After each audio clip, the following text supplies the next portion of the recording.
Kia ora. In today's bulletin, at 1:25 this afternoon, Mount Tongariro erupted, sending ash, steam and smoke into the air. There were hundreds of people doing the famous Tongariro crossing at the time, and some who were close to the eruption said they had to make a quick getaway once they realised what had happened. Tourism operator Robin Paul says her company had around 45 people on the mountain who were all very startled when they heard the big bang. However, everyone who was tramping on the mountain has been accounted for, with no reports of any injuries. And the Ministry of Civil Defence and Emergency Management has issued a national advisory following the eruption of the mountain. It says minor volcanic activity is still occurring at the Tamari craters and that it could be hazardous to be in the immediate vicinity. It also says light volcanic ash can be expected downwind of Tongariro and may impact the Waikato, Hawke's Bay, Gisborne and the Bay of Plenty. An Israeli Prime Minister Benjamin Netanyahu has told the UN Secretary General that Israel would sign up to a diplomatic solution to the current conflict, but he says no country would tolerate rocket attacks against its cities and its own civilians. If stronger military action proves necessary to stop the constant barrage of rockets, Israel will not hesitate to do what is necessary to defend our people. An Egyptian brokered talks between Hamas and Israel appear to have been successful. Hamas says it's agreed to a truce, although Israel is hanging back, saying nothing official has been agreed to just yet. UN Secretary General Ban Ki-moon is among many diplomats in the area who are trying to get Israel to hold back on its threatened ground war. The world is extremely concerned at the rising loss of human lives. A further escalation would be dangerous and tragic. And a stricken yacht has been towed to safety in the far north after taking on water east of North Cape nearly 24 hours ago.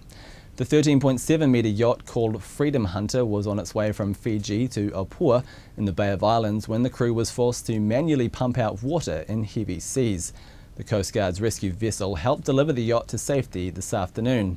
Sid Galloway, the skipper of the Freedom Hunter, says his crew is naturally tired from being awake for so long, trying to stop the yacht from sinking. He's thanked the Coast Guard for saving their lives. And the Prime Minister is being warned he can't stay best friends with both sides of the escalating battle between the US and China.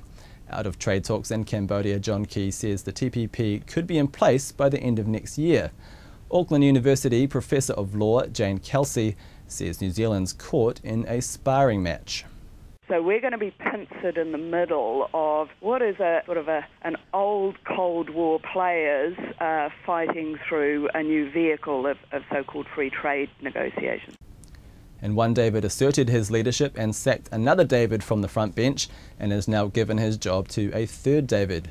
Labour's David Shearer is adamant that no one but him will talk about the demotion of David Cunliffe, and he's put out a statement saying that David Parker will take over Mr Cunliffe's economic development role as a temporary measure, and he'll be back. That's the Prime Minister's assessment of the demoted and humiliated Labour MP David Cunliffe. John Key says from the outside, Labour looks deeply divided. They'll put a united front on it today, but that's not going to fool anyone. At some point in the future, David Cunliffe is coming back after David Shearer. And the Church of England's governing body has narrowly blocked a move to permit women to serve as bishops, leaving the church facing more years of contentious debate. Opponents have mustered enough support to deny the necessary two-thirds majority. The Anglican Church in New Zealand already has women bishops, as does the US, Australia, Canada, Cuba and South Africa.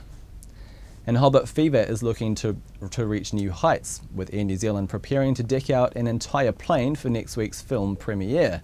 The plane is currently being transformed into a flying billboard for the movie and will be revealed this weekend. The new artwork will cover an entire 73-metre Boeing 777 and will take 6 days to complete.